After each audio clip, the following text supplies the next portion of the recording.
Another way of making use of custom fonts is by using the font face rule to load downloadable fonts. The CSS font face provides an alternative. With font face, designers and developers can add custom fonts to their websites. Now, let's go through a step-by-step guide on using CSS font face. Now, the first thing we need to do is to get the font file. Now, you need to find the fonts file you want to use. Now, the formats are WOFF or WOFF2. We have TFF, OTF. Now, you can buy these font files or use free fonts from the internet. The second step is to put the fonts on your website. So once you have the font files, you need to put them on your website so you can use them in your CSS. Now, this can be done by storing them in your website server. Now, we're not using a web server per se in our tutorial, but we're going to store it in our folder. So that serves as similar to the folder structure you will have in your web server. In simple terms, we're going to put the font files in our project folder so we can easily access them. Now, step 3 is to add the CSS rule to your style sheet. You will need to add a special CSS rule called font face. This tells the browser to use the custom font you have.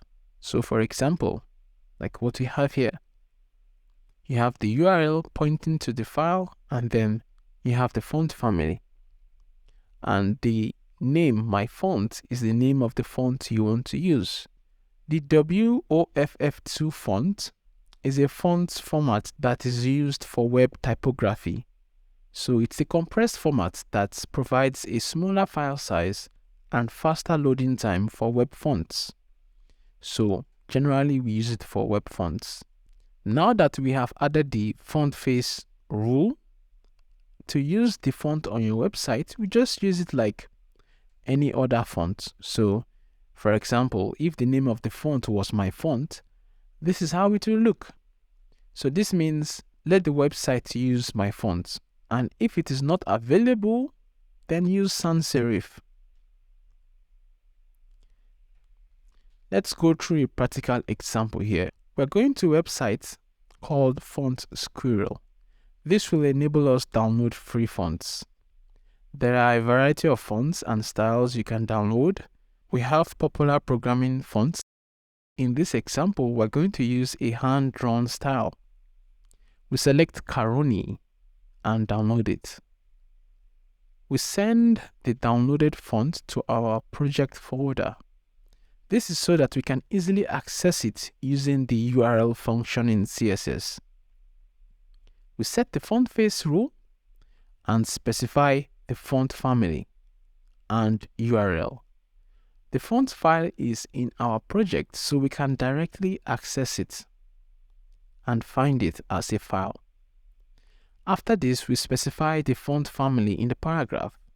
The font family used here is set to Caroni, and if Caroni is not available, then the system will use sans serif.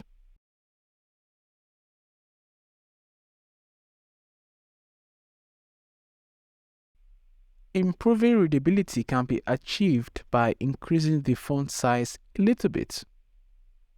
So this is a practical example because sometimes you might not want to use the default web safe fonts. You want something more fancy but can run on anyone's system.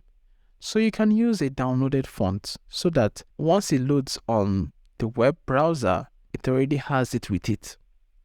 This is also an alternative to online fonts like Google Fonts, which we use through links. We don't really download it into our folder. This is a different way of having custom fonts.